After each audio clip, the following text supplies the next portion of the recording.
देशकाल society की तरफ से आप सबका आज के कार्यक्रम में अभिवादन है। आज एक ऐतिहासिक दिन है। हम सबों को उस दिन का क्या महत्व है दोहराने की जरूरत नहीं है। हम कार्यक्रम को औपचारिक तौर पर शुरू करें उसके पहले हमारे जो दोस्त हैं और उस गांव में जहां लोंगी भुइया जी ने ऐतिहासिक काम किया है, आप बैठे हुए हैं। सबसे पहले हम संजीव से आग्रह करेंगे कि उनका स्वागत करें, माल्यार्पण करें और साथ साथ सॉल से उनका स्वागत करें। संजीव, आप पहले लोंगी भुइया जी का स्वागत करें।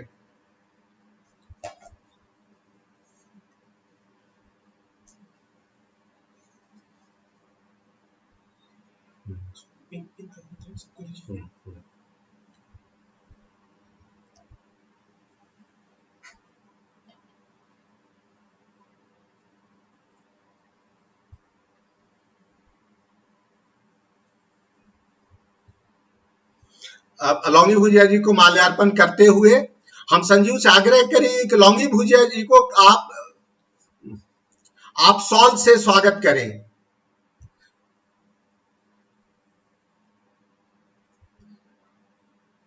ये हमारे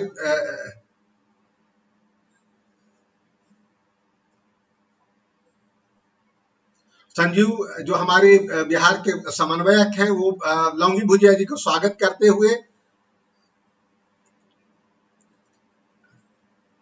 आप बैठे। संजीव और लौंगी भुइया जी से हम आग्रह करेंगे कि आप बैठे और फिर कार्यक्रम का आप हिस्सा बने।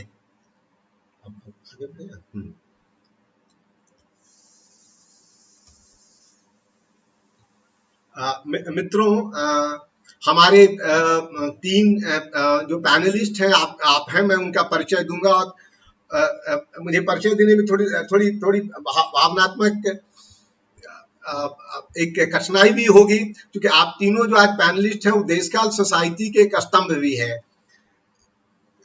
उसके पहले कि हम अपने पैनलिस्ट को आग्रह करें आज के इस कार्यक्रम में, एक कार्यक्रम का जो उद्देश्य है आपके सामने मैं रखना चाहूंगा।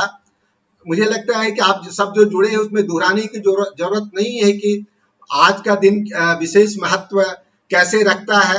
हम गांधी जी के उस बात से जो आमतौर पर बहुत प्रचलित रहा है, जो ताबीज जिसको आप कहते हैं, अगर आप उस उद्धरण को, गांधी जी के ताबीज को अगर आप देखें तो मुझे लगता है कि लगभग 72 सालों से उस बात को हम लोग एक प्रचलित मुहावरा के रूप में उसको हम लोगों ने बनाया है। और उस मुहावरा का इतना गहरा अर्थ है कि आमतौर पर आप शिक्षित हो, अशिक्षित हो, गांव हो और शहर हो, मुझे लगता है ताबीज के उस पंक्ति से आप वो सारी बात कहते हैं जिसका मतलब स्वराज का होता है।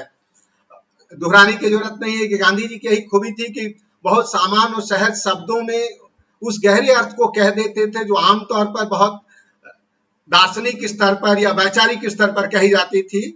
उस ताबीज का एक वक्तव्य है जो मैं यहाँ दोहराना चाहूंगा कि स्वराज का मतलब ये होता है कि जो समाज का अंतिम व्यक्ति है वो कितना अपने को खुशहाल, कितना अपने को स्वतंत्र और कितना आपको राज व्यवस्था के साथ भागीदार महसूस करता है। मुझे लगता है कि जिस लौंगी भुइया की बात आज हम लोग जिस अवसर पर इस कार्यक्रम को कर रहे हैं, गांधी जी का वक्तव्य का एक अनूठा उदाहरण है। एक बात मैं और जोड़ना चाहूंगा कि आमतौर पर गांधी जी के विचार जब आपके सामने प्रस्तुत होते हैं तो ये बात और जुड़ी होती है कि वो अवसर गांधी जी को नहीं मिला, या उसके बाद जो भारत का विकास हुआ उस विकास में वो अवसर बनाने की जरूरत थी कि जो वक्तव्य और जो विचार उनके थे उसको जमीन पर कैसे उतारे जाएं। इसकी कई कोशिशें हुई और कई स्तरों पर ये चीजें चली, लेकिन सबसे बड़ी और बुनियादी बात ये है कि जिस समूह के व्यक्ति और नायक ने इसको जमीन पर उतारा है, मुझे लगता है कि वो अपने आप में वो एक जो घटना है वो केवल एक दिन के अखबार की घटना या आमतौर पर जो आसपास की घटना नहीं होती है, बल्कि वो घटना एक इतिहास का निर्माण करता है। और बार बार मुझे लगता है कि आज के 50 साल बाद जब एक स्वराज का इतिहास लिखा जाएगा तो मुझे लगता है कि ऐसे ही नायक जो हैं वो स्वर्णाक्षरों से अंकित होंगे।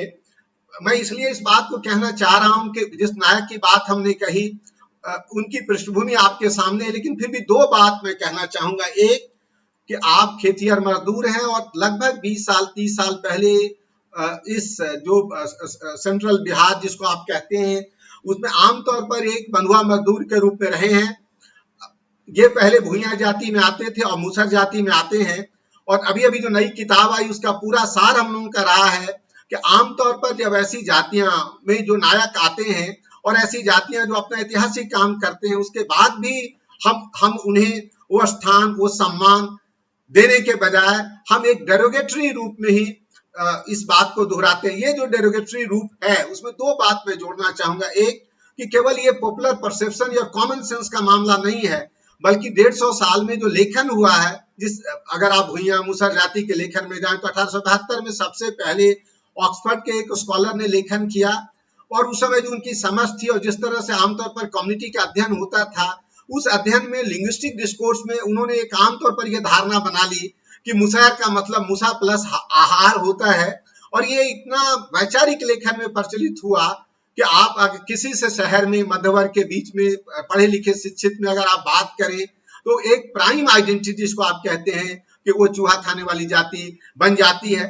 बावजूद कि ऐसे जहां कोई साधन नहीं है, जहां कोई सुविधा नहीं है, आप जिस जगह पर लौगी भुइया जी ने ऐतिहासिक काम किया है, मैं देख रहा था गया का जो टोपोलॉजी है वो अगर टोपोलॉजी आप देखेंगे तो अगर ज्योग्राफिकली अगर आप देखें तो छोटा नागपुर प्लेटो का एक हिस्सा बनता है और छोटा नागपुर प्लेटो में भी बहुत ट्रेन इलाके का ये हिस्सा है जहां आज भी पहुंचने में लगभग मुझे लगता है कि बहुत जद्दोजहद करना पड़ता है और एक इतनी जद्दोजहद है कि आज भी वहां कोई नेटवर्क का कोई सुविधा नहीं है। वहां से लगभग 20 किलोमीटर आगे आके माननीय लौंगी भुइया जी को हम लोग ने आमंत्रित किया है, वहां ये सम्मान किया गया है। आप इस ध्यान को रखें कि ऐसे नायक जहां आप जिनको लगभग 200 साल उसके पहले भी डेरोगेटरी मानते रहे, जो बंधुआ मजदूर रहे, जो ज्योग्राफिकली और इकोलॉजिकली सबसे टेरेन इलाका में बसे हुए हैं, अगर अपने अध्ययन से 30 साल की मेहनत में अगर 3 किलोमीटर की नहर बना पाते हैं तो ये केवल मामला एक व्यक्ति का नायकत्व का नहीं है, बल्कि ये दिखाता है कि वो समाज और समुदाय में क्या जिजीविसा है। ये भी दिखाता है कि उसमें विकास जिसको डेवलपमेंट कहते हैं। जब नहर की बात आप करते हैं, आप पूरे भारत में और खास करके बिहार में अगर आप देखें तो नहर केवल एक मैकेनिकल और यांत्रिक चीज नहीं है, बल्कि पूरा एक एग्रेरियन सिस्टम का जो सिंचाई की व्यवस्था है उसका उदाहरण है। और उस सिंचाई की व्यवस्था के आधार पर जैसा कि बीबीसी उन्होंने इंटरव्यू में भी कहा कि मुझे बार बार लगता था कि इस इलाके में अकाल और सूखा पड़ता है, उसका निराकरण इस नहर से ही संभव है। मैं इसलिए इस संदर्भ को रखना चाहता हूं कि ये कैसे एक ऐसे समूह में, ऐसे समुदाय में कैसे एक विकास जिसको आप आमतौर पर मानते हैं, जिसको नॉन मॉडर्न सोसाइटी के बीच में ऐसे व्यक्ति और नायक एक विकास की परिकल्पना को बिना जमीन पर, बिना साधन के, बिना सहयोग के अगर कर पाते हैं तो मुझे लगता है कि ऐसे ही नायक से इतिहास का निर्माण होता है। हम एक बार फिर आप सबों का स्वागत करेंगे। और एक महत्वपूर्ण बात यह है कि इतने शॉर्ट नोटिस पर आप लोगों का जो आज के संदर्भ में जो जुड़ाव है, वो जुड़ाव मुझे लगता है कि आप और हमारे बीच में जो एक पूल का काम है वो कितना मजबूत है। इस बात को हम आगे बढ़ाएं उसके पहले हमारे साथ अभी 3 पैनलिस्ट जुड़े हैं। मैंने शुरू में कहा कि तीनों हमारे देश काल सोसाइटी के काम और हमारी प्रेरणा के स्तंभ रहे हैं। अगर आप तीनों पैनलिस्ट को सुनेंगे तो अलग अलग पृष्ठभूमि और अलग अलग संदर्भ आपके सामने मिलेगा। मोटे तौर पर मैं एक 3 पैनलिस्ट का आपके सामने परिचय कराऊं। आप ज्ञानेश्वर मूले जी हैं, मैं उनका परिचय विस्तार से मैं दूंगा। आप अरविंद मोहन जी हैं और आप दिनेश कुमार मिश्रा जी हैं। अरविंद मोहन जी ने हमसे शुरू में आग्रह ये किया कि क्या ये संभव है कि किसी वजह से गांधी पर चूंकि इनका बहुत वैचारिक काम रहा है तो कहीं किसी और कार्यक्रम में जाना है। सबसे पहले हम अरविंद मोहन जी को हम आमंत्रित आपके सामने करेंगे, लेकिन एक एक पंक्ति का एक परिचय। आप ज्ञानेश्वर मूले जी बार बार मुझे लगता है कि महाराष्ट्र और बिहार की उस परंपरा को आगे बढ़ाते हैं जो 1872 में जो पहली बिहार बंधु अखबार जिसके पहले संपादक मराठी थे, मुझे लगता है उस परंपरा के सबसे सशक्त हस्ताक्षर आज के समय में ज्ञानेश्वर मूले जी हैं। बाकी जो फॉर्मल परिचय है, जब मैं उन्हें आमंत्रित करूंगा तो आपके सामने परिचय रखूंगा। जो मुझे लगता है कि एक ऐतिहासिक व्यक्ति और ऐतिहासिक काम तभी जुड़ पाता है जब आप उस इतिहास और परंपरा को आगे आप बढ़ाते हैं। उसके अग्रिम पंक्ति पर मैं बहुत ही कॉन्फिडेंट के साथ और बहुत ऑथेंटिक स्टेटमेंट दे रहा हूं कि उस परंपरा और इतिहास को जो बिहार और महाराष्ट्र का 1872 में बिहार बांधव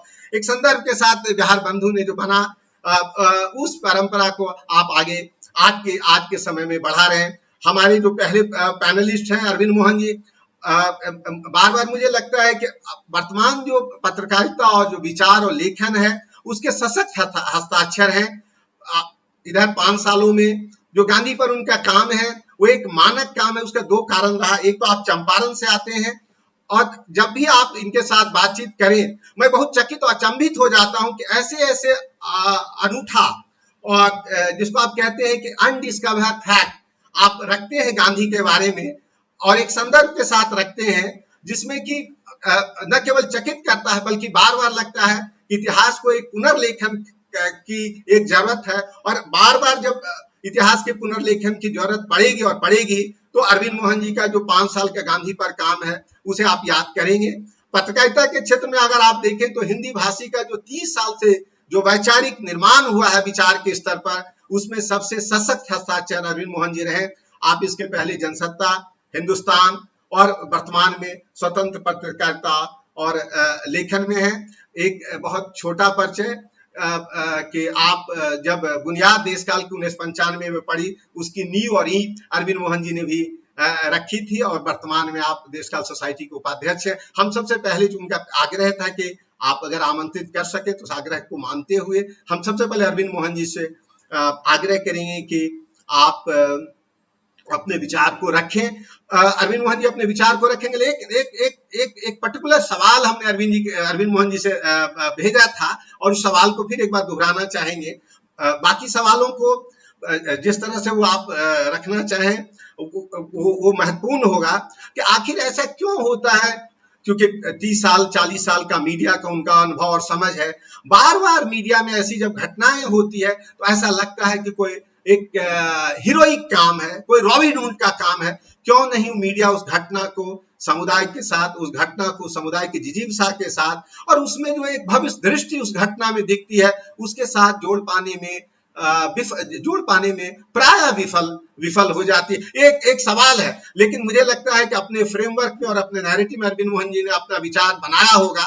उस विचार और उस फ्रेमवर्क में ही अपनी बात को रखें और संभव हो तो इस सवाल पर भी अपने विचार रखेंगे। आप सबसे पहले मैं अरविंद मोहन जी का आग्रह करता हूं कि अपने विचार रखें।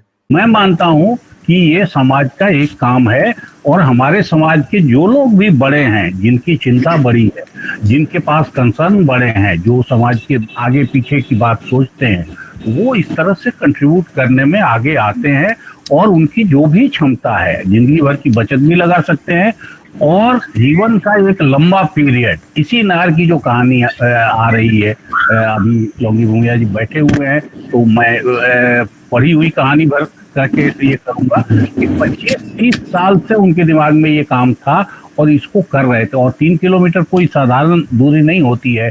अगर आप पहाड़ी इलाके को सोचिए या 3 किलोमीटर की दूरी सोचिए कि नहर को इस तरह से लेके आए लोग। मुझे अपने गांव के भी कई किस्से इस किस्म के याद आते हैं। हमारे यहाँ एक हमारे बगल का गांव जो है वो राजपूतों का गांव है और एक घर धोबी, और आपको अंदाजा होगा कि इस किस्म की जातियां जो है नाई, धोबी, ये सब एक घर से 2 घर से ऊपर आमतौर पे होते नहीं है एक गांव में। तो उनकी दूसरी कहानी, मुझे तो एक लेखक होने के चलते, पत्रकार होने के चलते ये लोग अभी भी है और कभी शायद मैं कोशिश करूंगा कि उनके लाठी चलाने की कहानी बहुत जबरदस्त है कि वो कितने बढ़िया लठैती करते थे और पूरा गांव राजपूतों का अगर उनके खिलाफ जाता था तो भी अकेला वो आदमी उसको सबका मुकाबला कर लेता था। तो वो एक कहानी है जो मेरे मन में है, मैं कभी शायद लिखने की कोशिश उसको करूं। लेकिन गांव के कंटेक्स्ट में उनकी कहानी ये है कि यही गांव पूरा फिर उनके पास उठ के जाता था कि हमारे गांव में सिंचाई की जो व्यवस्था है वो एक नदी से जुड़ी हुई है। एक हिमालय से नदी आती है और उसमें छोटे छोटे पाइन बना के हर गांव के लोग अपना पानी लेके जाते हैं।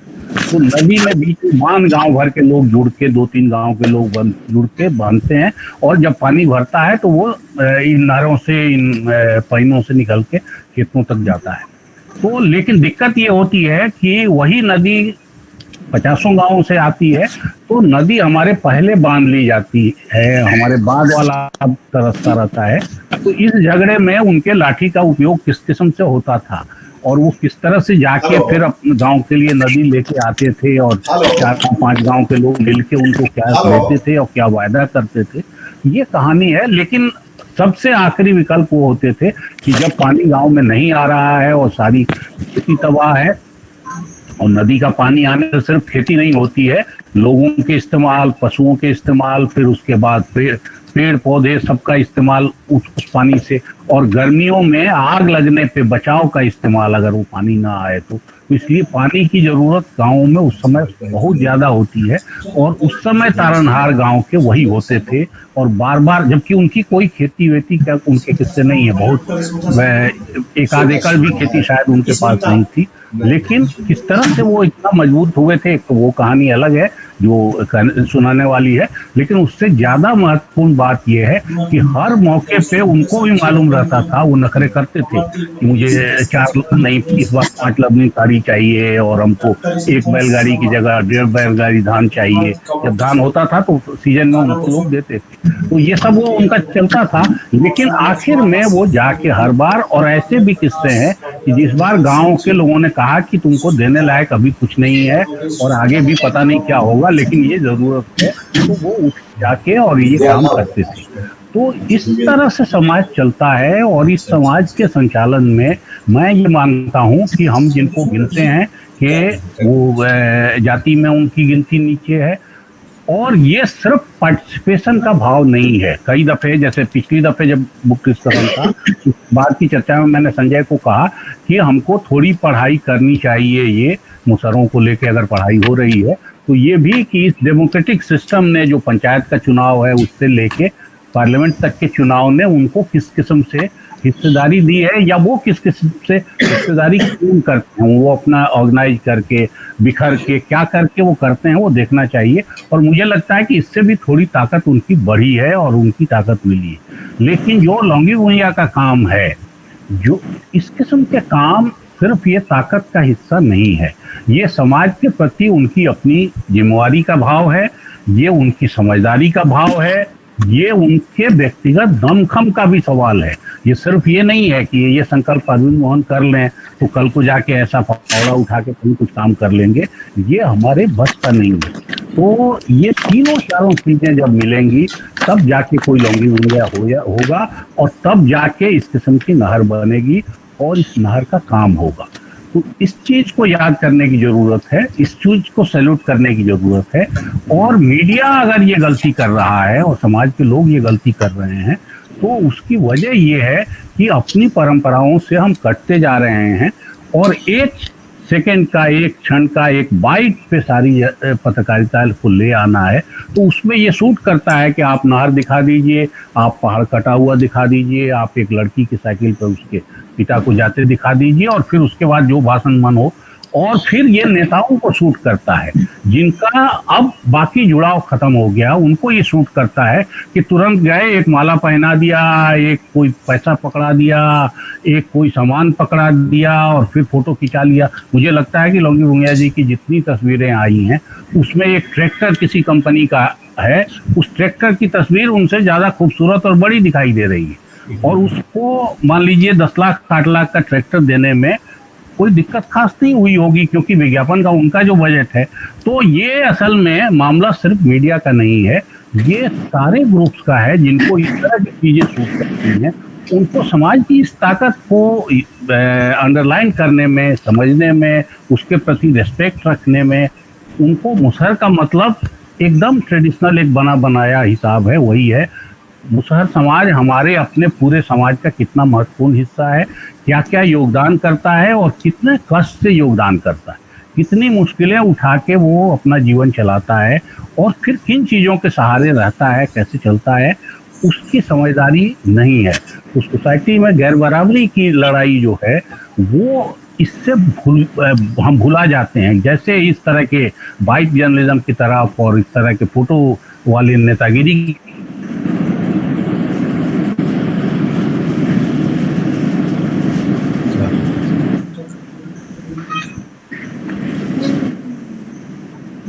बबलू बबलू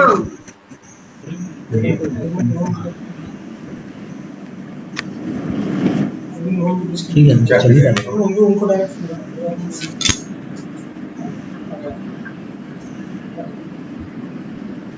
खत्म कर दी क्या?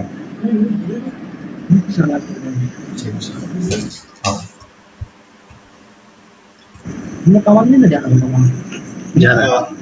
शुक्रिया अरविंद मोहन जी। और आपने जो पृष्ठभूमि हमने बनाई उसका एक आपने एक पक्ष रखा, एक विस्तार दिया।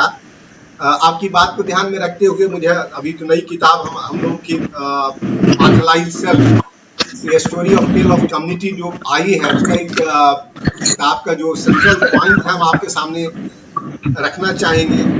A Deshkal society believes that Cyril Longigoya has established the argument that emerged through the book The Marginalized Self, which was recently published by Primus in association with Deshkal Society. The book states that Musahars can assert the value of their own worldview and its quality, and in doing so, they subvert the superiority that is generally assigned to the logical and formal schema in understanding the world, which often speaks in contradictory, evasive, ambiguous, and metaphorical terms. In addition, the earlier work done by Dasrath Manji, who removed Hellock and took away pathway, also underlines this argument.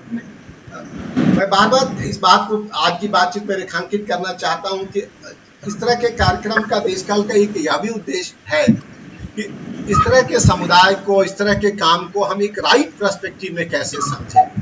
और मुझे लगता है सबसे बड़ी समझने में जो दिक्कत होती है कि समझने का जो टूल और जो समझ है हमारी, वो उस पैरामीटर पर या उस इंडिकेटर पर, उस फ्रेमवर्क पर हम समझना चाहते हैं, और उस मायने में कई बार बुनियादी गलती हम कर बैठते हैं। जैसे मसलन कोई लौंगी भुजिया से पूछे कि आपने जब ये काम शुरू किया तो कितने साल पहले शुरू किया। मुझे लगता है जो आप सवाल जब ऐसा सवाल करते हैं तो सबसे बड़ी आपकी सीमा इस बात में दिखाती है कि आप जानते नहीं हैं कि उनका जो टाइम सेंस है और आपका जो टाइम सेंस है, वो दोनों का टाइम सेंस का कोई कॉमन पॉइंट नहीं है। आप डेट के अर्थ में जानना चाहते हैं, आप ईयर के अर्थ में जानना चाहते हैं, लेकिन एक नॉन मॉडर्न सोसाइटी में जो टाइम सेंस है वो डेट और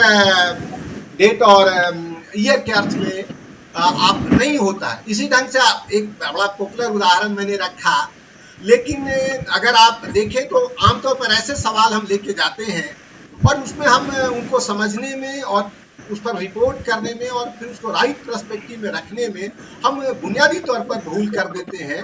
और उसी संदर्भ में मैंने ये स्टेटमेंट जो किताब का क्रक्स है मार्जिनलाइज्ड सेल्फ का आपके सामने हम शेयर किया। हमारे दूसरे पैनलिस्ट, हम बहुत शुक्रगुजार हैं कि आप हमारे बीच में हैं, ज्ञानेश्वर मूले जी।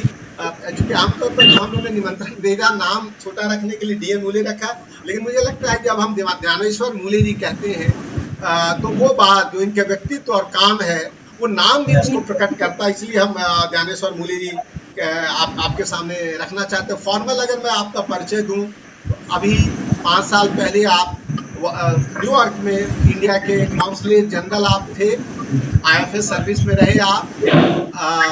एक संदर्भ जब मैं बार जो ज्ञानेश्वर मूले जी का साक्षात्कार मुझे ध्यान में आता है, संभवतः मूले जी को ध्यान में ना हो, आज के 1 साल पहले जब ध्यान में गया 1983 में, आमतौर पर जब IFS में आप चुने जाते हैं तो जैसा इनकी ही उस साक्षात्कार से मुझे जानकारी मिली कि राष्ट्रपति के साथ एक मोटे तौर पर आप कहें तो एक टी पार्टी होनी है और उसमें 12 या 13 उस समय एप्लीकेंट चुने गए, जिसमें ज्ञानी जेल सिंह जी ने ये कहा कि मुझे लगता है कि ये जो चुनाव हुआ है उसमें सबसे सफल चुनाव आपका है, केवल इस रूप में नहीं कि एक व्यक्ति के रूप में, एक फॉरेन डिप्लोमेट के रूप में, बल्कि इस रूप में भी कि अगर भारत में अगर प्रतिभा और अगर प्रतिभा का जो संदर्भ बनता है वो आप जैसे उदाहरण ही प्रस्तुत करते हैं। उदाहरण क्या है, इन्होंने ज्ञानी जेल सिंह जी को बताया कि मैं महाराष्ट्र के उस कोल्हापुर के उस गांव से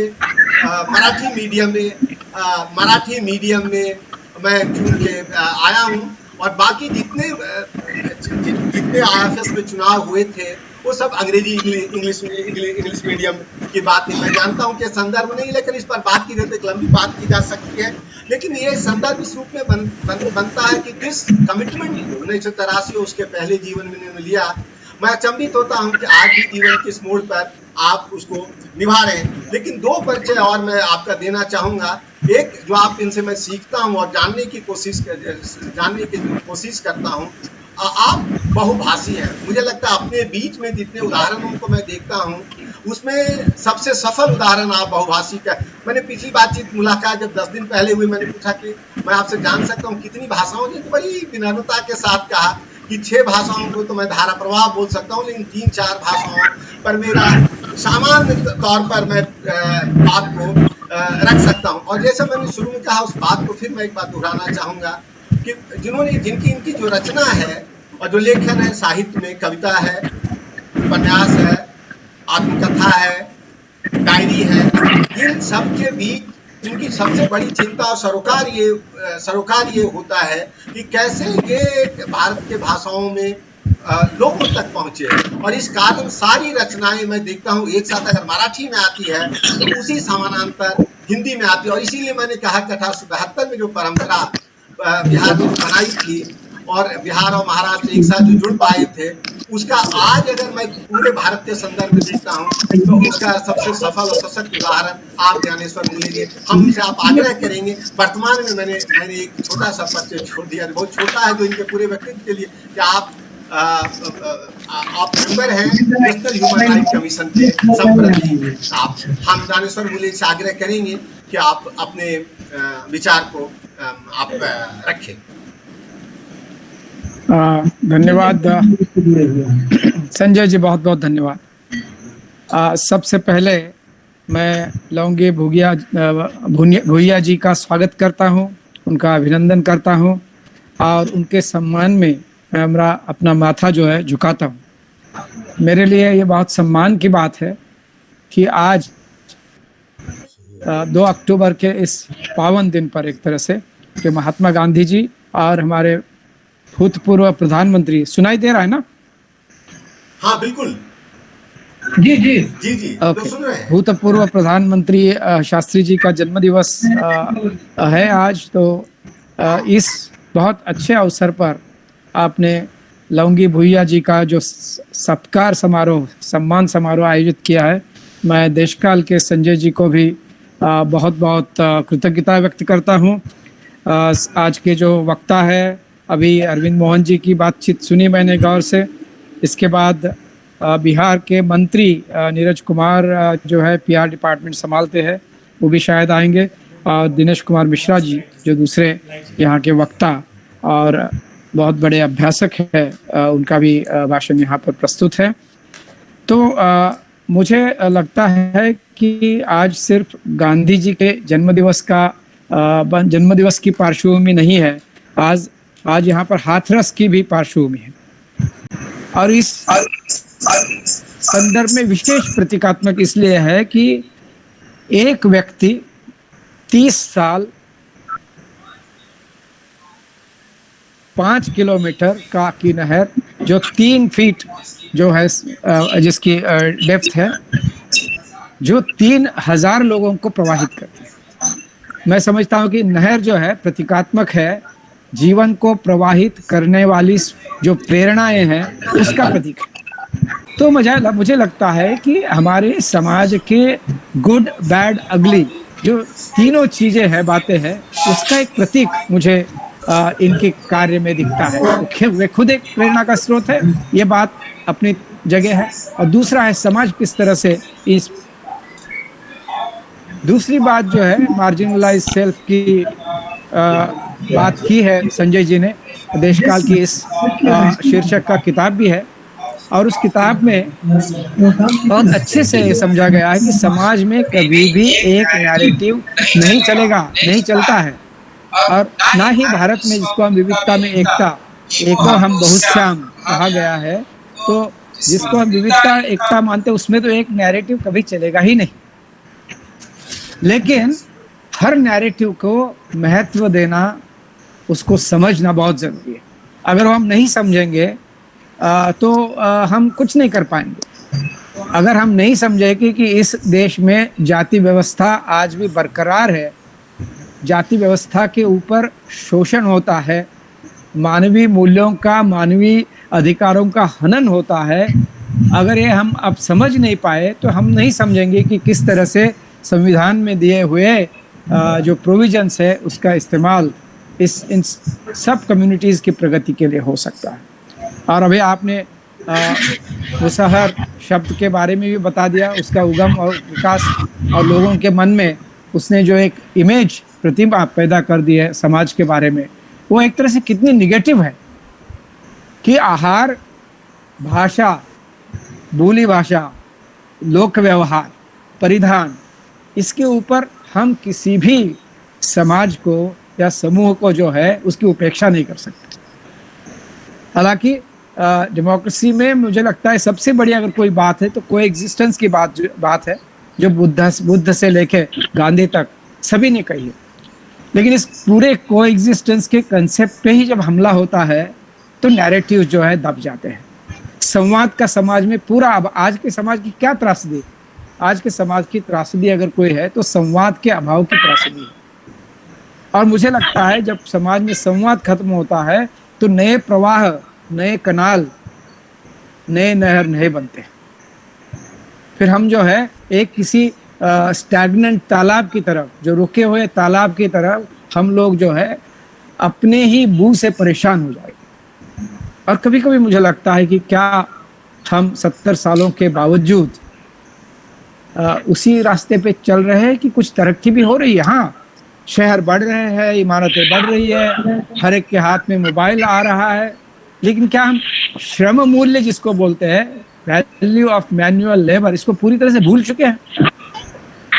आज देखो जितने भी हमारे समाज के श्रम में लगे हुए जो समाज के अलग अलग घटक हैं, चाहे वो किसान हो, चाहे वो कामगार या श्रमिक हो,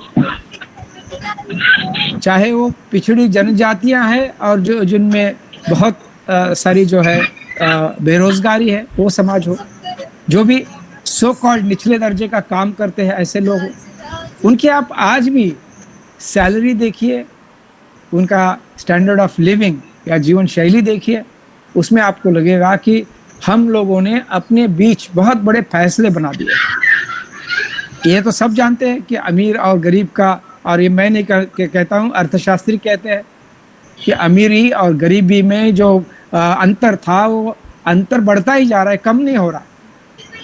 और 5 या 10% लोगों के हाथ में जो है, आज भी ये सच है कि 90% संपत्ति जो है, संपदा जो है देश की, इन्हीं के हाथ में केंद्रित होती जा रही। और ये ना सिर्फ भारत की बात है, पूरे विश्व में यही बात है कि कुछ लोगों के हाथ में पूरे दुनिया की जो रिसोर्सेस है, संसाधन है, वो केंद्रित होते जा रहे हैं। एक तरह से हम कहते हैं कि डेमोक्रेसी जो है वो गांव-गांव तक जा रही है। स्थानिक स्वराज्य संस्थाएं जो है उनको हम अधिकार देते जा रहे हैं, ग्राम पंचायत को भी आज के दिन में अधिकार है। लेकिन इसके बावजूद अगर ऐसा हमें अब भी महसूस होता है कि समाज में जो विषमता की लेवल है वो बढ़ती जा रही है, उसका वजह क्या है? उसकी वजह मुझे लगता है कि इनबिल्ट स्ट्रक्चरल प्रॉब्लम्स जो है हमारे समाज के, रचनात्मक कुछ समस्याएं हैं, उसको हमने पूरी तरह से हल नहीं किया है। और उस रचनात्मक समस्याओं में सबसे प्राथमिक समस्या अगर कोई है आज तो जाति व्यवस्था की है। अंबेडकर जी ने एनिहिलेशन ऑफ कास्ट नाम की किताब लिखी है, और उनकी जो कल्पना थी, परिकल्पना थी, वो ये थी कि हम ऐसा पर्यावरण बनाएं जिसमें जाति का पूरी तरह से जातियाँ नष्ट हो जाए, जाति की भावना नष्ट हो जाए। लेकिन आज अगर देखें आप, ऐसा कोई जीवन का क्षेत्र नहीं है जहाँ जो जाति के विचार पे काम नहीं चलता है। जहाँ पर चाहे वो नौकरियाँ हो, चाहे वो शिक्षा हो, चाहे वो राजनीति हो, सबसे पहले जाति का गणित जो है बनाया जाता है, समीकरण बनाया जाता है, और उसके बाद में पूरे बाकी का अन्य जो बातें हैं उसकी चर्चा होती है। तो मैं समझता हूँ कि हम लोग बहुत अंतर तय कर चुके हैं, लेकिन अभी भी बहुत अंतर हमें तय करना है। और हमारे पास जनतंत्र, डेमोक्रेसी का जो साधन है वही एकमात्र साधन है। संविधान जो है और उसमें छिपे जो मूल्य है वही हमारे असली मूल्य है, वही हमारे मार्गदर्शक तत्व है जीवन के। तो उसी को जब हम अच्छी तरह से उसका पालन करें, उसको फॉलो करें, तभी समाज में हम जो चाहते हैं एक समतोल आ पाएगा। अगर वो नहीं होता है तब तक हम दशरथ मांझी, ज्योति पासवान और लौंगी भुइया जैसे जिसको बोलते हैं कि लोनली हीरोज़, ये नायक ज़रूर है लेकिन ये एक तरह से अकेले हैं इस पूरे समाज में। समाज जब पूरा हीरो बन के उठ के आता है, तब जो भगवत गीता में कंसेप्ट बताई गई, संकल्पना बताई गई है उद्धार की या प्रगति की, वो क्या है?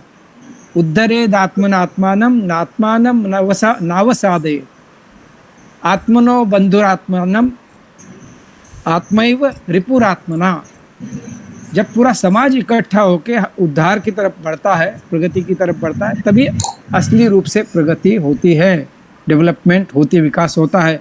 लेकिन कई लोगों में हमने उठने का सामर्थ्य ही आज तक नहीं दे पाए हैं कई लोगों को। तो मैं समझता हूँ कि हमें एक अच्छा ऐसे समाज के प्रति जाने का निश्चय, प्रतिज्ञा करनी चाहिए आज के दिन, जो बहुत ही महत्वपूर्ण दिन है, कि संविधान में लिखे हुए मूल्यों का हम तन मन धन से आचरण करेंगे।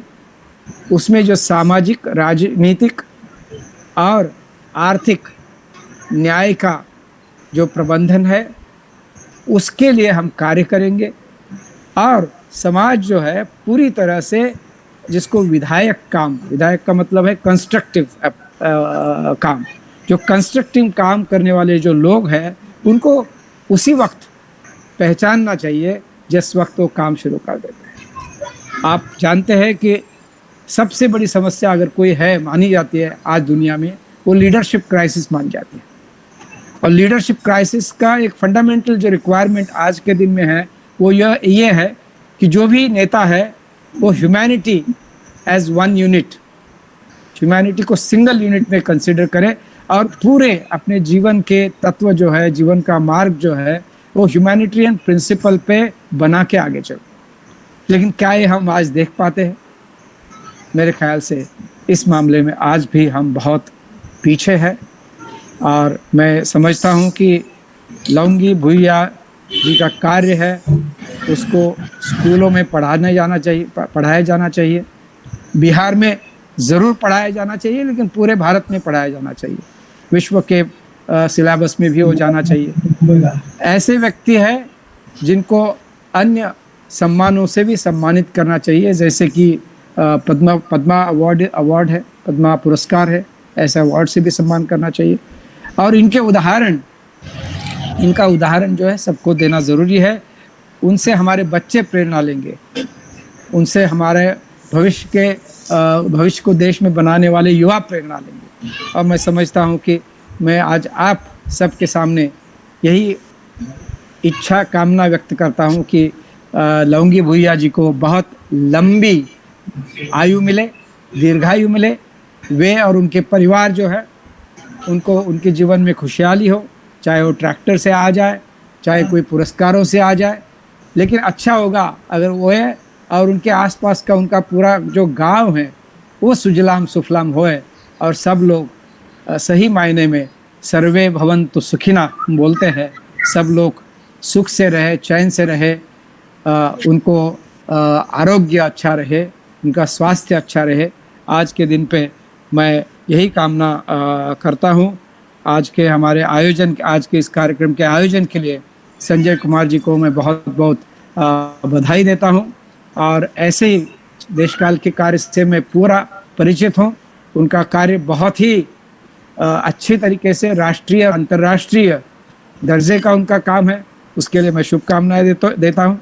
आगे भी प्रार्थना करता हूँ कि हम सब लोगों के लिए आगे का मार्ग जो है समाज सुधार का, देश बनाने का मार्ग जो है और अच्छा बन जाए। सबको शुभकामनाएं। नमस्कार। बोले बहुत बहुत शुक्रिया ज्ञानेश्वर मूली जी। जैसा शुरू में नहीं कहा था कि जब आप सुनेंगे तो केवल एक घटना पर और केवल एक जो चीजें नहर आई है उस पर नहीं, बल्कि व्यापक परिप्रेक्ष्य आपके सामने प्रस्तुत होगा और उसका एक समाहार ज्ञानेश्वर मूली जी ने आपके सामने रखा। अब हमारी जो अंतिम और महत्वपूर्ण पैनलिस्ट दिनेश कुमार मिश्रा जी, मैं कब से सोच रहा था कि आपका परिचय मैं क्या दूं, और मुझे लगा कि सबसे उपयुक्त परिचय जो पहली पंक्ति बनेगी कि आप बिहार के जो वाटर सिस्टम है उसके आप इंसाइक्लोपीडिया है। मुझे पता नहीं कितना कितना ये अप्रोप्रिएट है, लेकिन मैं देखता हूँ कि जब भी आपसे बात होती है मुझे बार बार लगता है कि एक नई समझ और नई दृष्टि बिहार के इरिगेशन सिस्टम, बिहार के वाटर के बारे में, बिहार के वाटर का जो लिमिटेशन और कॉन्स्टेंट जो 70 सालों से रहा है, वो ऐसे चीजें आती है जैसे लगता है कि आप गंगोत्री में जैसे हिमालय छल छल छल छल बहता है, आपकी भाषा में उतनी ही सहज भाव से बहता है।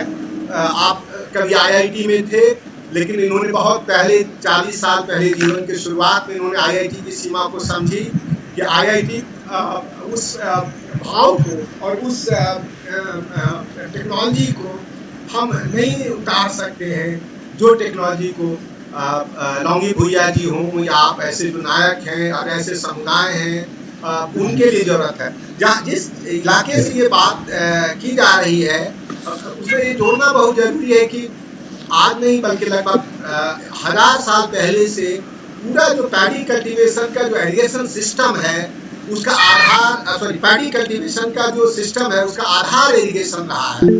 और अपने परंपरागत ज्ञान और समाज से लोगों ने आहार और पैन की व्यवस्था की, और आप बार बार इस बात को न केवल आवाज उठाते रहे बल्कि आप सवाल करते रहे और वैचारिक तौर पर आपने उस बात को निर्माण किया कि कैसे उसके नष्ट होने से सूखा आया और उस सूखा से कैसे भूख बढ़ी।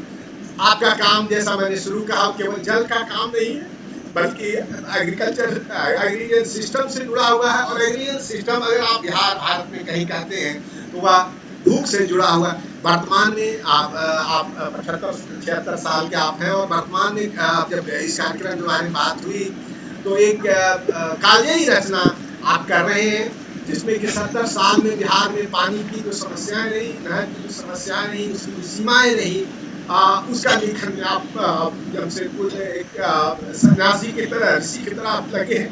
हम दिनेश मिश्रा जी से आग्रह करेंगे अपनी बात।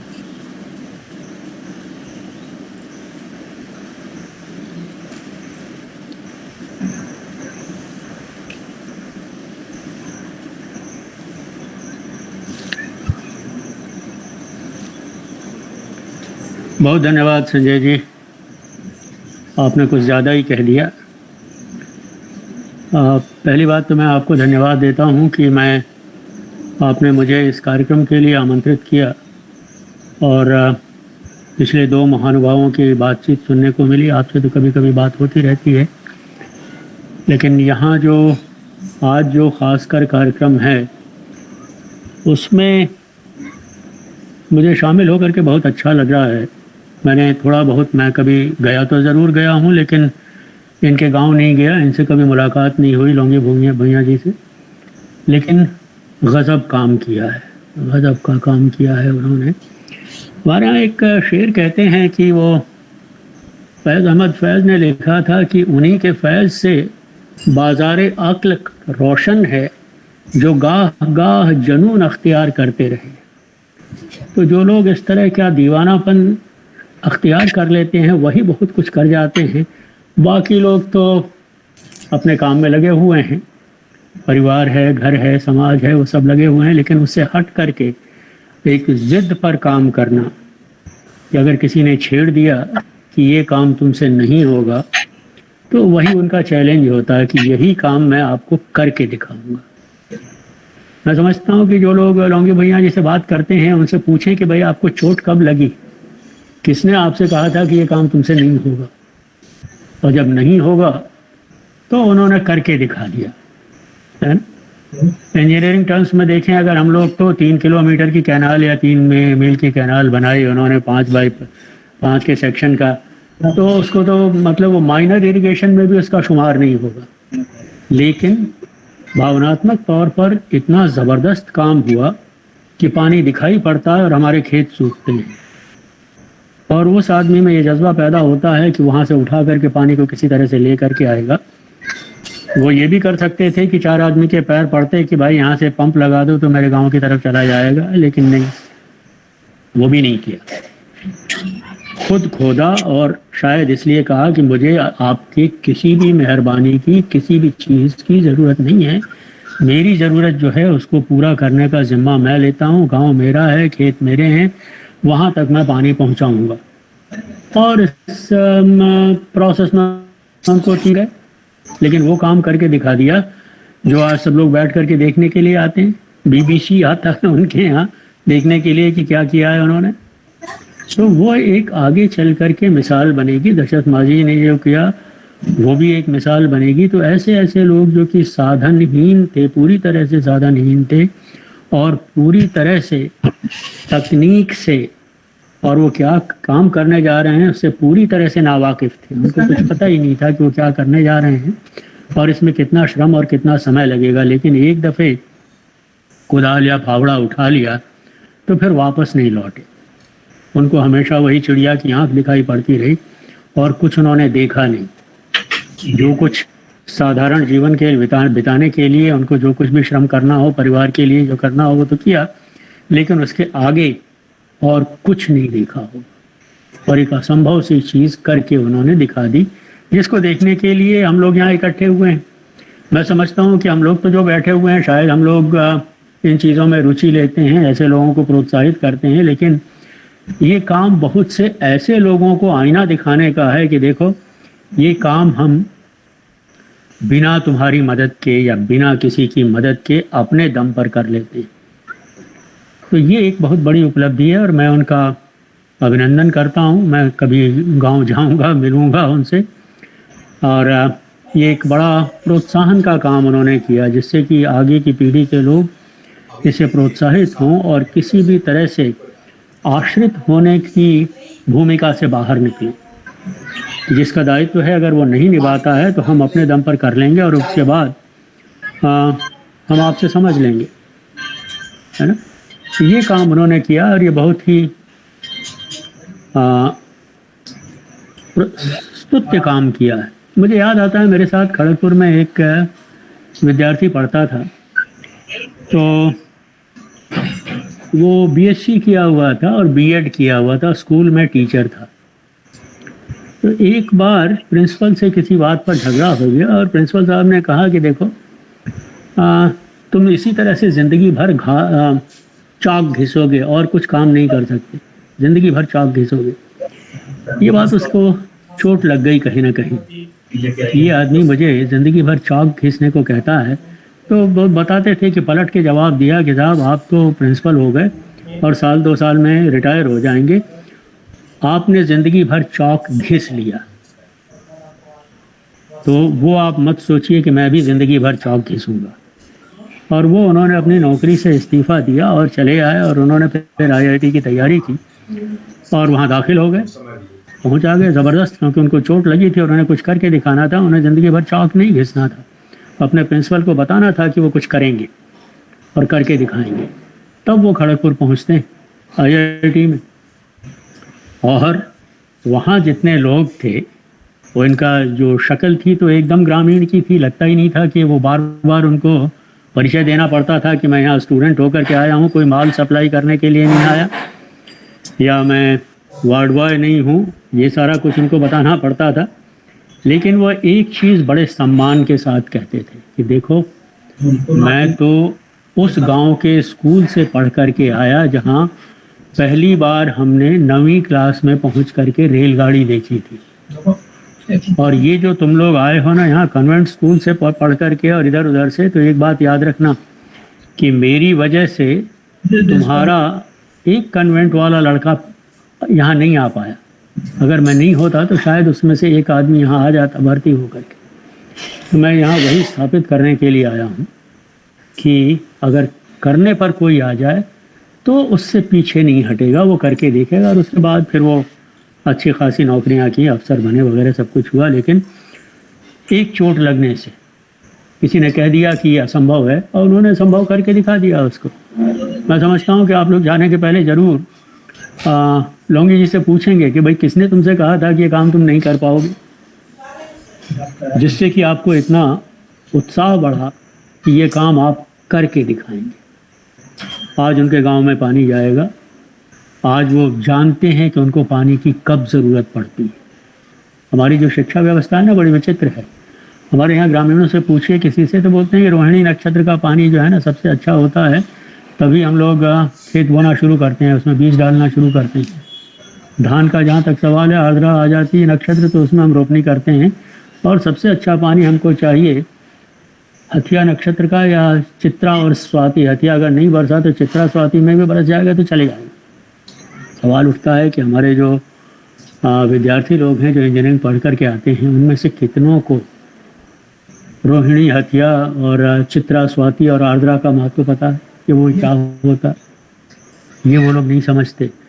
जाहिर है कि जब हमारा और उनका मुकाबला होता है, विशेषज्ञों का मुकाबला होता है किसानों के साथ, तो विशेषज्ञ एक भाषा बोलते हैं, वो मई, जून, जुलाई, अक्टूबर की भाषा बोलते हैं, और वो रोहिणी नक्षत्र और आर्द्रा, पुनर्वसु इन सब की बात बोलता है।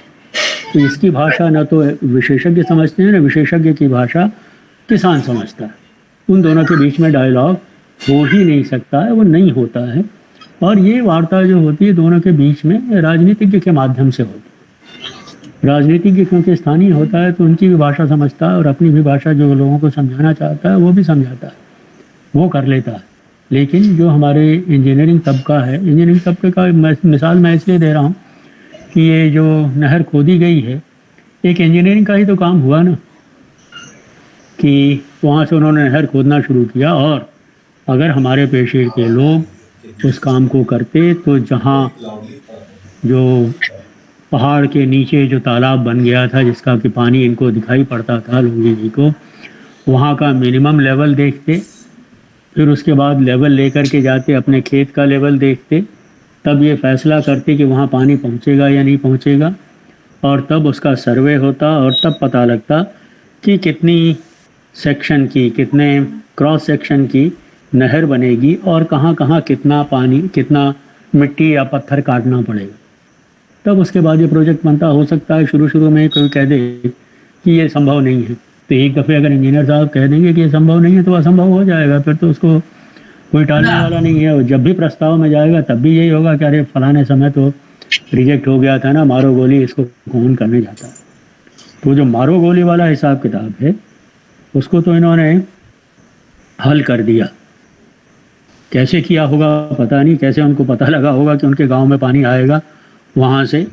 हो सकता है अगर पहाड़ वहाड़ रहा हो तो उसके हिसाब से साफ दिखाई पड़ता हो कि पानी वो लाया जा सकता है, लेकिन कितना काटा जाएगा पत्थर को या ज़मीन को, वो स्लोप कैसे डिसाइड किया होगा उन्होंने। मुझे तो एक इंजीनियर होने की हैसियत से मैं ये सवाल पूछ सकता हूँ ना कि उनको बिना लेवल के और बिना इस बात के कि यहाँ कहाँ कितना खोदना पड़ेगा, उसके हिसाब से उन्होंने उस नहर का स्लोप जो था, पेनी का स्लोप डिसाइड कर लिया और उसके बाद से पानी लेकर के पहुँचे अपने गांव में। मेरी जो समझ में अब बात आ रही है वो यही है कि उन्होंने खुद पानी गिरा करके देखा होगा कि पानी यहाँ आगे बढ़ता है या नहीं बढ़ता है, फिर काट लिया 10 फुट तो उसके आगे पानी बढ़ता है या नहीं बढ़ता है। नहीं बढ़ता है तो तब तक उन्होंने काटा होगा जब तक वो पानी आगे बढ़ना ना शुरू हो जाए। तो ये सिर्फ मेहनत का काम तो हुआ ही, ये एक चुनौती का काम हुआ जो कि किसी ने कहा होगा कि यह संभव है, और उसके बाद से जो दिक्कतें उनको पेश आई होंगी कि इतना श्रम करने के बाद अगर पानी नहीं आया तो लोग अभी तो पागल बोलते ही हैं, तब सचमुच का पागल बोलने लगेंगे कि पगला था और उसने ऐसा खोद किया और पानी ला नहीं पाया। किसी को ये नहीं लगेगा कि इतनी मेहनत की उसने और पूरी कोशिश की, चलो जो काम बाकी बचता है वो हम करेंगे। वैसा नहीं हुआ होता। मतलब मुझे संदेह होता है लोग काम को देख करके ही डर जाएंगे कि नहीं करेंगे हम। तो वो एक बहुत ही उत्तम काम किया है और अपने स्तर से, गांव के स्तर से करके किया है। कभी उनके ऊपर गांव का कर्जा रहा होगा, हम लोग तो पूर्व जन्म की बात मानते हैं ना, तो कभी गांव वालों ने पिछले जन्मों में उन पर उपकार किया होगा, जिसका कि फल उन्होंने इस जन्म में आकर के गांव को दिया। तो ये जो काम हुआ है, मैं समझता हूँ कि इसको हम लोग हैट्स ऑफ बोलते हैं, जो हैट्स ऑफ है। लेकिन एक बात मैं यहाँ से सावधान भी कर देना चाहता हूँ उन सारे कोठलिया गांव वाले लोगों को कि उनको यहीं नहीं रुकना है, उसको आगे बढ़ाना है। अभी तो खाली पानी पहुँचा है और अब आपको फसल उगा करके वहाँ से अनाज की कमी को हमेशा के लिए मिटा देना होगा, तब वो एक मिसाल बनेगी। और क्योंकि गया एक बहुत ही कठिन इलाका है पानी के लिहाज से, खेती के लिहाज से, तो वहाँ अगर ये काम हम लोग कर जाएंगे तो बहुत सी चीज़ों को जिनको हम लोग असंभव कहते हैं, उसको भविष्य में दूसरे लोगों को संभव करने की प्रेरणा मिलेगी। इसी के साथ मैं उनका एक बार फिर अभिनंदन करता हूँ और मैं कोशिश करूँगा कि एक बार गांव जा कर के खुद देखूँ, लौंगी जी से मिलूँ और उनके साथ अगर हो सके तो कुछ और बच्चों को लेकर के जाऊँ कि भाई देखो, यहाँ ना तो कोई फीता था, न कोई लेवल था, न कोई पानी की जानकारी थी, सिर्फ खेत दिखाई पड़ते थे और पानी दिखाई पड़ता था। इसमें कोई टेक्नोलॉजी इन्वॉल्व नहीं हुई और ये आदमी ये काम करके लेके आया। तब ये देखो कि ये पानी हो पाता है, ये काम हो पाता है या नहीं, वो असंभव करके तुम लोगों को भी दिखाना चाहिए। मानवीय श्रम की एक मिसाल पाओ कि यहाँ पर कोई भी साइंस कारगर नहीं थी, उपलब्ध नहीं थी, लेकिन ये काम हुआ। वो एक प्रेरणा स्रोत वो गांव बनेगा। हम लोग नहीं जानते कि हम लोग कब तक रहेंगे। लौंगी जी के दीर्घ जीवन की कामना करता हूँ कि वो बहुत दिनों तक रहें और वहाँ जो विद्यार्थी की हैसियत से लोग आते हैं उनको प्रेरणा दें कि कैसे कैसे उन्होंने बताया ये काम किया और बगल के गांव में क्या समस्या है उसका कोई समाधान निकल सकता है क्या, या जो नहर उन्होंने खोदी उसका क्षेत्र बढ़ा करके, उसको सेक्शन बढ़ा करके व्यवस्था की तरफ से कुछ ऐसा इंतज़ाम किया जा सके कि अगर वहाँ पानी उपलब्ध है तो ज़्यादा पानी लाया जाए और वो दूसरे गांव को दिया जाए या तीसरे गांव को दिया जाए। वो पानी की उपलब्धता पर निर्भर करेगा।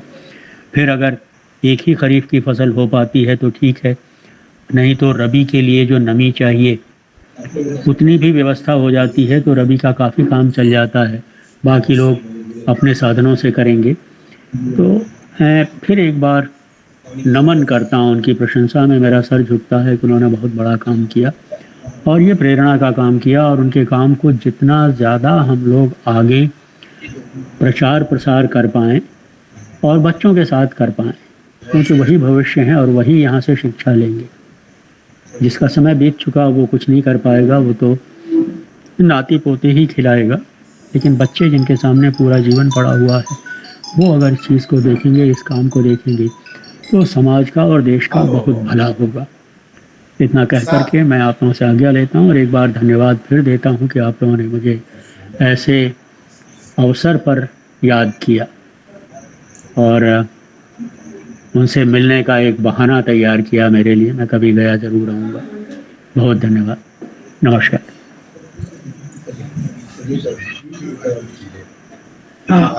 आप जो सम्मानित अतिथि वर्चुअल कॉन्फ्रेंस में शामिल हैं, एक तो मैं आभार व्यक्त करता हूं, धन्यवाद ज्ञापन करता हूं। और मैं उस उद्देश्य जो हमने बात शुरू की थी कि आज के बातचीत का दो उद्देश्य थी, लौंगी भुइयां जी को सम्मान करना और आपके बीच में सम्मानित करना, और दूसरा मुझे आपकी बात में लग रहा था कि जो बिल्कुल अपेक्षा से बात आगे बढ़ी कि इतनी अपेक्षा हम लोग नहीं की थी कि इतने व्यापक परिप्रेक्ष्य में हम लोग के बीच में बातचीत होगा। मैंने कहा कि आमतौर पर जब ऐसी जातीय समूह की बातचीत होती है तो राष्ट्रीय और अंतर्राष्ट्रीय दोनों स्तर पर, मौखिक स्तर पर भी इससे बात आगे नहीं बढ़ पाती कि व्यक्तिगत घटना, और इससे ये भी बात आगे नहीं बढ़ पाती है हाँ मूसा जो चूहा खाने वाली जाती है। अगर आज इसका कोई आपका जब हम रिपोर्टिंग भेजेंगे और जब आप इसको और एक बार रीड करेंगे तो आप खुद ये बात महसूस कर पाएंगे तकनीकी की बात हुई, विज्ञान की बात हुई, इरिगेशन सिस्टम की बात हुई, स्ट्रक्चरल इनइक्वालिटी की बातचीत हुई, और साथ साथ एक जो ज्ञानेश्वर मूली जी ने इस बात को उठाया कि लोनली हीरो, मतलब इतना अपीलिंग है। मुझे तो लग रहा है कि अगर किताब लौंगी भुइया जी पर लिखी जाए तो किताब का एक टाइटल होना चाहिए, लोनली हीरो। और जाहिर है कि टाइटल तो आप लगा सकते हैं, लेकिन जब उसका नैरेटिव आप बिल्ड करेंगे तो आज की जो बातचीत से जो परिदृश्य मिला है, जो पर्सपेक्टिव मिला है, वो एक बड़ा आधार आपको देगा। और केवल किताब और केवल नैरेटिव के संदर्भ में अगर महत्वपूर्ण है तो उतना ही ये महत्वपूर्ण ये है कि आप इसको कैसे, ऐसे जो लोनली हीरो हैं उसको एक व्यापक सामाजिक सामुदायिक आधार आप दे पाते हैं, कैसे वो समाज की ऊर्जा और सकारात्मकता का हिस्सा बना पाते हैं, और कैसे उस इक्वली इम्पॉर्टेंट है कि राज्य और सरकार का वो एक, जिसको आप कहते हैं इंटीग्रल पार्ट आप बना सकते हैं। मुझे लगता है कि आज की बातचीत में ये, जिसको आप कहते हैं ट्रैवलिंग क्वेश्चंस, उसमें भी खड़ा किया है। ये एक हमारा दूसरा उद्देश्य था, और ये हम इस उद्देश्य में आज की बातचीत में आप तक सफल रहे। आज यूट्यूब पर आप ये चीज़ें संचालित है, फेसबुक पर ये चीज़ें संचालित है, लेकिन साथ साथ हम जल्द आप तक आज की बातचीत का जो रिपोर्ट है आप तक भेजेंगे। और आगे हम लोगों की योजना है कि उस गांव में क्या संभव है कि उस गांव के समुदाय के लिए, कि गया जिला में देशकाल में लगभग 20 सालों से हम लोगों ने गवर्नेंस पर, होम स्टे लैंड पर और स्कूल एजुकेशन पर काम लगातार करते रहे हैं। उसी परिप्रेक्ष्य का हिस्सा वो गाँव का एक मॉडल गाँव बना के हम एक अनुकरणीय उदाहरण हम बिहार के सामने और देश के सामने हम क्या क्या क्या रख सकते हैं। ये भी एक तरह से आप कह सकते हैं अनुमोदन के तौर पर हमारे सामने आया है। और आप जानते हैं कि हमारा जो सिग्नेचर है या लोगो है वो नॉलेज विद प्रैक्टिस है। हम समझते हैं कि उस संदर्भ में हम आज आपके सामने नॉलेज विद प्रैक्टिस पर्सपेक्टिव से जो दृष्टि और जो कमिटमेंट मिलता है उसी का एक उदाहरण, उसी का एक प्रयास आज की बातचीत हम लोगों के बीच में रहा है। हम एक बार आप सब तमाम लोगों को शुक्रिया और धन्यवाद ज्ञापन करना चाहेंगे। मौजूद की आज छुट्टी का दिन है। आप हाँ बोलिए संजू, बताइए। हम ये बताना चाह रहे हैं कि दिनेश सर बोल रहे थे कि लौंगी भुइया थोड़ा सा जो है अपनी काम के बारे में कुछ अपनी बात को रखे, तो लौंगी भुइया जी हमारे पास बैठे हुए हैं, हम चाहेंगे कि थोड़ा अपनी आपका बहुत बढ़िया सुझाव हुआ। और मुझे लगता है कि कभी कोई चीज अंत नहीं होता है, मैं तो एक बहुत औपचारिक तौर पर उसको हम अंत कहते हैं। तो आप संजू लंगू भैया जी से कहें कि आप जो भी अपना अनुभव और समझ रहा है अपनी बातचीत को हम लोगों से अवगत कराएं। ठीक है, यहीं से बोलिए। हाँ बोलिए जी। हाकिम बोलिए, यहाँ करके बोलिए। कैसे आपके दिमाग में ये बात आया? चलिए बोलते जाइए जी। तो हाँ बताइए। दिमाग में आप कैसे इस काम को शुरू करने का ख्याल आपको जो है, ये काम के ख्याल के लूँ हाकिम किसे सिर्फ पर दे जाल थी तो हम कल के अब सब हम घर ही काम करम, तो घर ही हम काम करे लगली, कि हम सब ही घर ही करेंगे। वही वो है नक्शा काट के हम कुठिलवा देश पर चढ़ावली, इसे हम यहाँ धान धनेटी होगा, किसान से मांगे के विचार में हमारा मन है कि किसान से हम मांगे यही धान, हम पहले प्रदेश जाम घर ही हम नहर खट के बैठा दी पानी पहाड़ से आके पहाड़ से पानी नहर काट के पठौलिए कहीं देश में, कुठिलवा देश में वो पेट्रोल की कहली किसे रोकज पानी के ना लिया कैली रोकज आदमी गांव वाला के क्या है, गांव वाला कोई गैसवे नहीं करे क्या कि क्या कहल कर रहा है। इससे हम कह कि हम नहीं ले घरों का खाना दाना बंद कर देती, खाना ओकरा ना दे, जाके जंगल जने वैसे बोला हुआ खड़ा हो, और घरों को दाना गिल कर आओ, छोड़ दे ना दे, घरों खाना दाना बंद हो गया। फिर वह कर जंगल झाड़ देने, वह कर जाड़ी बूटी करके खाइए, कुछ आन के गोटिया परिवार ही खाइए, और फिर जाइए गाय बकरी वह कर देखाइए। ओकरा बाद में फिर मैंने वह काम करी और वह काम करी, पैनों काटी और घरों काम देखी, खेती बाड़ी घरों को देखी, बाल बच्चा के भो देखूँ और खेती भो करूँ। और ओकरा बाद में वह लकड़ी झूरी फूक पे चली बाका जा चाली एगो जंगल आव हल हकीम तो वो नो नक्शा काट ली 3 को नक्शा काट लिया बाकी अब ये घेरिया में कल की यह वाला काम कर लो और को पहाड़ वाला जमानिया वाला है से छोड़ दिलिए वह टूटा पहाड़ है हमा एगो पहाड़ है तो हाँ रोज जाली गोड़ लगा ली कि पने चलती है हम ने तो रंग जल सागरो पठिलवा लुटवा और ओने अथी बरवान भी ओने आश्रम ताश्रम सब बाका जाला चल चलू पानिया तो ओकरा में हिम्मते ना हमरा तो हम यहाँ घानी वाला काम कल पहाड़िए देने वाला और ओने वाला दाम चाले छोड़ दिलिए वो पानी चारों दिन आके तो वो दाम सगरो बांका बाजार गुड़िया सगरो रंगा देते एकदम वो पानी एकदम वैसे ही बांका बाजार चल जाए बहते चल जाए मोरहर में सरघाटी चल जाए वो पानी तो हम कल कि ना वो पानी के चढ़ावे के बीच में ही आ बाकी अब गाँव गिरा वाला हाकिम सहारा दो तो पानी के हम ले आना सीधे चले तो पानी में है कुछ है हल्का जगह है हल्का जगह जैसे सरकार जाती है तो कहल के बुझा को पहाड़ दुगै सेकड़ा कहती है हम वहाँ सब पानी लीजिए नक्शा काट लीजिए कि पानी कैसे होता है ये पानी इसलिए क्या रे नहर काटते सब अपने से जहाँ तहाँ जरा कार्य है और वह पानी चलते दर चलते हम सब हमारे लकारिया 20 वर्ष में चलिए न है से हमें पता हमारा लगा कि पानी कैसे जाता है रोज बेचारी जीरे साल में लकड़ी में चली बांकवा जा जीरे साल में काम कर रही है हम सोचे थी कि और हमारा जो कोई काम ना है ना हम लगा कि हम सालों भर ना बिता दिए से गाड़ियाँ पानी के पहुँचा दिए और हमारे लोग बाड़ी के हाथी से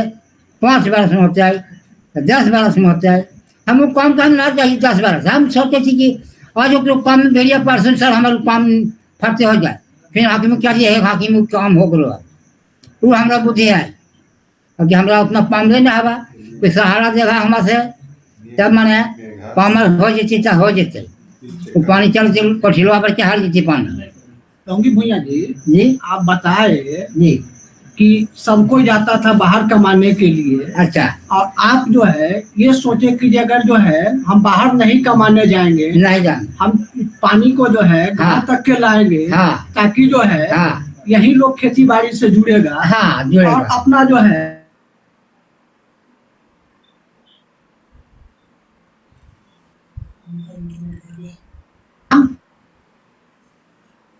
को होने से असर पड़ेगा इससे हाँ वो हमरा कमीनी से कुछ ना नहीं 1 महीना में कर नहीं हार जा है ओकरा 1 महीना में ना 20,000 10,000 कमा के नाना है बाकी ओकर महीना ना लगाई से सही ओकर नहीं हार जा तो हम सोचे थी कि वाला धान होता है एकदम धान होते तो मैंने यहाँ कोठी भरा रहती घारे का अनाज जैसे घारी का अनाज में है बाहरे वाला से एक दूसरे आ रहा है वो फट मारी काल पास नहीं हार जा है फिर सर हमारे बहरा ही भागा है अब यहाँ सब देश ऐसे ही सब खालिए रहा है अब भाई 2 महीना 6 महीना पर कमा के हमारे सब प्रदेश में तो हम सोचली कि ना तो यहाँ अपने देश में नौकरी चलो पानी जो चलो तो या कहे हरकुटा पहाड़ से चलो थे पानी तो लगा कि एकदम घेरी के फिर प्रदेशों न जाती हिंजाई करते करते साल बार साल हिंजाई रही अपने नौकरी तरह हिंजाई काम में हो जाते हाँ ओकरा बाद में एगो हमारा मांग है टूटी फूटी वाले से हम करिए दिली काम हम तो जिंदगी हम वहाँ बिताइए दिल जाए बाकी और थोड़ा काम है कि वह बाल बच्चा के लिए रोड ना है हाकिम रोड कमी है वो है हॉस्पिटल ना है वो कमी है ओकरा बाद में वह को पहाड़ वाला पानी चलावे हरकुटा वाला और झाज वाला चलावे 2 रकम के पानी गाड़ी चलावे थोड़ा पानी काट के नाने ला चाह रहे पानी कोई अखबा कहा जा है ढेर बोझा लगा जा है तो हम सोचे थे कि आधा दिन से पानी हमको ढुका ले फिर होता ही नहीं बाद में ओकरा नान में फिर बाद में पानी आके संजीव आप लौंगी भैया जी ने जो कहा है उसका मुझे लगता है कि अगर 3-4 पंक्तियों में सार में कहूँ तो एक तो ये है कि जो टोपोलॉजी है उस पूरे इलाके को वो दिखाता है और मैंने पहले कहा कि छोटा नागपुर का प्लेटो है। दूसरा आप कहना ये चाहते हैं कि अभी एक छोटी सी नहर बनी है लेकिन अगर आप साधन और संभव मिल सके तो हम इसका विस्तार देना चाहेंगे। और तीसरी बात उन्होंने कही है कि इन चीज़ों के निर्माण की जो प्रक्रिया चली उसका क्या उतार चढ़ाव जिंदगी का 25-30 सालों का रहा, उसको संक्षिप्त एक बात और, जिस आप इलाके में हैं और जहाँ से लौंगी भैया जी लाइव हैं, उस इलाके की जो बोली है वो मगही है। और आप जब मगही की बात आप करेंगे तो बार बार मुझे लगता है कि एक बड़ा मेटाफर भाषा के बारे में होती है कि 4 कोस पर भाषा बदलती है।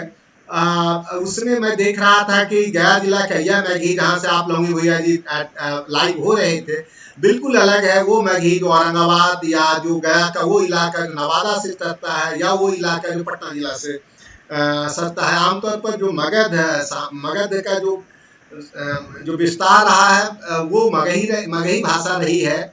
और ये दिखाता है कि जो बोलियों और भाषा का जो रिचनेस, समृद्धता वो कितनी है, कि बगल के ही अगर गया शहर का कोई आपसे बात कर सके जो 50 किलोमीटर पर रहता हो, संभवतः ये है कि लौंगी भैया जी जिस मगही में बात कर रहे हैं और गया शहर में मगही में जिस तरह से बात होती है, वो दोनों की मगही का जो बिम्ब और जो प्रस्तुतिकरण है और जो एक्सेंट है बिल्कुल अलग अलग दिखता है। ये मैंने बड़ा अनोखा चीज मैंने नोट किया जो आज की बातचीत का संदर्भ में मुझे लगा टेम्पटेशन बस मैं आपसे शेयर करूं। मैंने कहा कि ये कार्यक्रम का कोई अंत की सूचना नहीं है और हमारे लिए बहुत सखद और सुखद संयोग है कि आप हमारे बीच में डॉक्टर शेखर दत्त, आपने भी वर्चुअल ज्वाइन किया है। और शेखर दत्त जी के बारे में मैं इतना ही कहूँगा कि इधर 5 सालों से देशकाल का जो काम आगे बढ़ रहा है, उसमें आप हमारे प्रेरणा के स्रोत रहे हैं। इसके पहले आप छत्तीसगढ़ के गवर्नर रहे, सेक्रेटरी गवर्नमेंट ऑफ इंडिया में कई जगहों पर आप रहे, लेकिन अद्भुत तौर पर मध्य प्रदेश में 40 साल में इन्होंने अपना काम जो संस्कृति, कला और आर्कियोलॉजी हेरिटेज में उन इलाकों में दिखाया है। चाहे आप मध्य प्रदेश का रायपुर की बात करें, रायगढ़ की बात करें, अंबिकापुर की बात करें, और उस बातचीत में जो आदिवासियों के साथ उसका जो परंपरागत ज्ञान, संस्कृति और साथ साथ उसका जो विकास रहा है, हम समझते हैं कि उसके बहुत उसके आर्किटेक्ट मध्य प्रदेश के रहे। और बाद में जब डिफेंस में सेक्रेटरी आप बन के आए तो कई जो डिफेंस की प्लानिंग और योजना बनी, उसके आप थिंक टैंक रहे। हमारे सुखद एक शेखर दत्त जी हैं, हम उनसे आग्रह करेंगे कि संक्षिप्त में आज का जो अनुभव समझ है और अपना जो दर्शन है हम लोग को परिचित करें। आप शेखर दत्त जी। आज मैं पहले तो लौंगी भुइया जी को मैं अपना नमन करता हूँ। उन्होंने एक बहुत एक अनुकरणीय काम किया है जो बहुत ही आवश्यक है भारतवर्ष के लिए। भारतवर्ष में दुनिया का कोई ऐसा जो एग्रो क्लाइमेटिक रीजन हो, वो सारे रीजन्स हमारे देश में है। सारे तरीके के एग्रीकल्चर सिचुएशंस हमारे देश में है।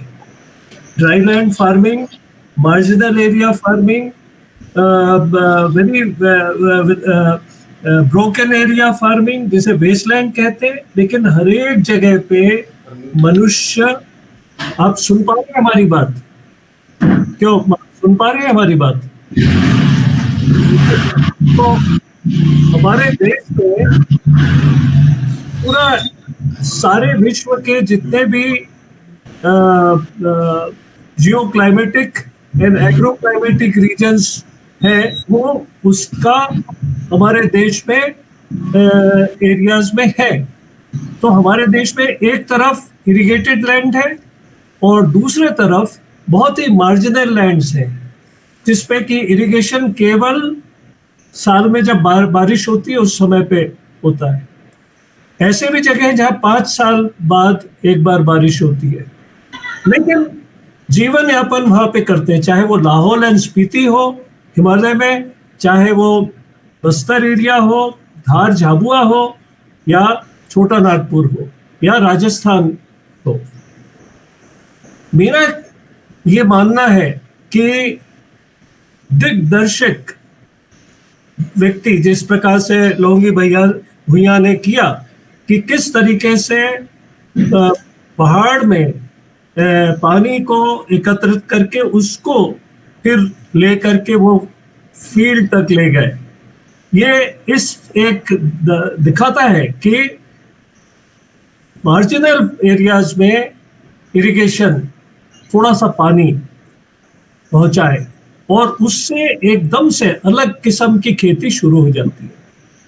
दूसरी बात, ये जो मार्जिनल एरियाज है जहाँ पे पहाड़ी और वेस्टलैंड्स है, और ये एरिया हमारे जो इरिगेटेड एरिया से बहुत ज़्यादा है।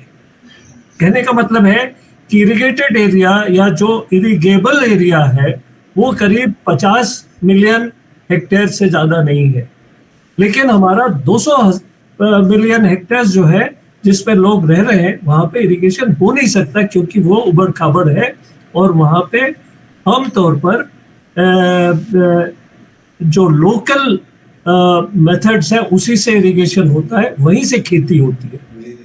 तो उसमें बहुत सारे माइनर मिलेट्स होते हैं, बहुत सारे, जो कि वहाँ के लोग इस्तेमाल करते हैं। कंद मूल माइनर मिलेट्स इस प्रकार से जौ, बाजरा और रागी। अब हो क्या गया है कि जो इरिगेटेड एरिया के जो खेती है उसने सारा खेती को ये कर लिया है, क्या नाम, डोमिनेट कर लिया है। और नतीजा ये है कि जो अनइरिगेटेड एरियाज और मार्जिनल एरिया की खेती है उसको हम भूल जा रहे हैं। बहुत आवश्यक है कि वो रहे, इसलिए रहे क्योंकि उसमें जो न्यूट्रिटिव एलिमेंट है बहुत ज्यादा है। आपने हमारे एक प्रधानमंत्री जी को देखा है, माननीय प्रधानमंत्री जी को, उनका नाम था देवेगौड़ा, जो कि सुबह ब्रेकफास्ट के समय पे रागी के दलिया वो खाते थे। ये वहाँ पे कर्नाटक ही नहीं, इवन बस्तर में और अलग अलग जगह पे है, लेकिन उसमें बहुत ज़्यादा न्यूट्रिटिव वैल्यू है। अगर इन सब का खेती हो, मार्जिनल तरीके से भी हो, लेकिन लार्ज एरियाज में हो और उनकी अच्छी मार्केटिंग हो, इन द सेंस दैट उनको हम दूसरे जगह पे करा सके, तो ये जो मार्जिनल एरिया में फार्मर्स हैं उनके लिए इनकम का स्रोत बन सकता है। इसी तरीके से बहुत अन्य टाइप का खेती है। मैं आजकल देखता हूँ कि पूरे जो भारतवर्ष में ब्रेकफास्ट फूड में ओट्स मिलता है, लेकिन हमारे यहाँ पे बहुत पहले बार्ली होता था काफी ज्यादा, और बार्ली का हिंदी है जौ। जौ का खेती कम हो गया और जई जो कि ओट्स है वो विदेश से आता है, उसकी खेती वो हमारे देश में मिलने लगा। तो हमें मार्जिनल खेती बहुत आवश्यक है क्योंकि वहाँ पे हमारे लोग रहते हैं। तो मेरा आपसे एक अनुरोध है कि जहाँ जहाँ इस प्रकार के युग दर्शक हैं, और है हमारे यहाँ, क्योंकि वो लोग खेती कर रहे हैं हर एक जगह पे, और उन लोगों ने बहुत मेहनत करके अपना जो इकोसिस्टम है उसमें खेती किस तरीके से की जाती है वो दिखाया है अपने लोगों को, उसका प्रचार हो, उन लोगों को हम सामने लाए, उनका सम्मान करें, और वो हमारे दिग्दर्शक भारतवर्ष के लिए होंगे। क्योंकि भारतवर्ष हर जगह पे, मैं ये बोलता हूँ, 5000 साल की संस्कृति हो, 5000 साल हमने ये किया, 500 साल आगे भारतवर्ष रहेगा, किस तरीके से रहेगा। हमारे सारी जनता जो मार्जिनल एरियाज में है, दूर दराज एरियाज में है, वेस्टलैंड में है, डेजर्ट में है, वो सारे अर्बन भारत में नहीं आ सकते। उनको अपने ही जगह पे रहना होगा, उसी जगह पे रहते हुए वो जीवन यापन करें और एक प्रोडक्टिव वे से जीवन यापन करें, उनको जीवन के अन्य चीजें मिले और वो वहां पे आए। हमें जरूरत है स्मार्ट विलेजेस का, न कि जस्ट स्मार्ट सिटीज का।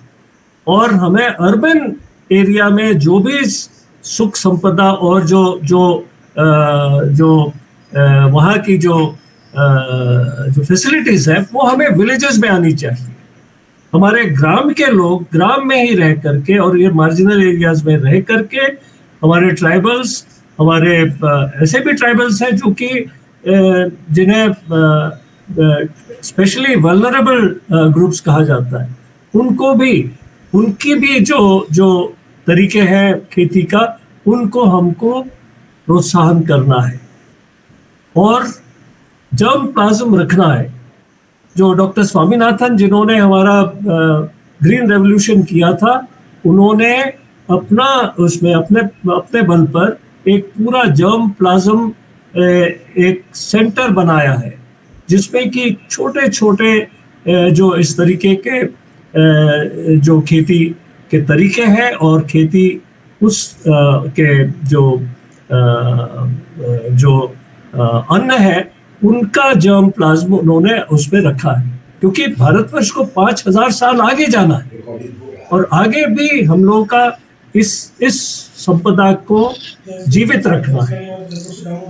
इसलिए नहीं कि म्यूजियम के है, इसलिए कि उस जगह पे इस प्रकार की खेती ही अच्छी होती है और इसको मानना बहुत जरूरी है। इसका प्रचार प्रसार जो दूसरे जो वर्ग के लोग हैं उनमें होना चाहिए, ताकि उनको पता चले कि जो हमारे इस ऐसे जगह पे जो खेती करते हैं उसका न्यूट्रिटिव वैल्यू कितना ज़्यादा है और उसी तरीके से वो लोग हजारों साल जीवित भी नहीं अच्छी तरीके से आए हैं। और मैं तो स्पोर्ट्स अथॉरिटी में भी था, मैंने देखा है कि जो ट्राइबल एरिया के बच्चे हैं वो ज़्यादा अच्छी तरीके से खेल कूद कर सकते हैं, उनमें शारीरिक क्षमता बहुत ज़्यादा है, इसी तरीके से मानसिक क्षमता भी बहुत ज़्यादा है और उसका हमको एहसास होना चाहिए। और मैं जो आपने लौंगी भैया जी को आपने यहाँ पे उनका सम्मान किया, मैं भूरी सम्मान करता हूँ और आपको भी सम्मान करता हूँ, क्योंकि आपने लौंगी भैया जी को सामने आप लाए। बहुत बहुत धन्यवाद। जय हिंद। हम सब सम्मानित अतिथियों को और हम अपने पैनलिस्ट ज्ञानेश्वर मूले जी, दिनेश मिश्रा जी, अनिल मोहन जी और डॉक्टर शेखर जी गज्जर जी को हम एक बार फिर आभार और अभिवादन करते हैं। और अंत में एक बार फिर कि लौंगी भैया जी का जो आप सबने सम्मान किया है वह एक अनुकरणीय, और मुझे विश्वास है कि आज की बातचीत से जो आगे का एक रास्ता निकला है थियरी और प्रैक्टिस का, हम सब इसको सामूहिक तौर पर लेके आगे बढ़ेंगे। धन्यवाद।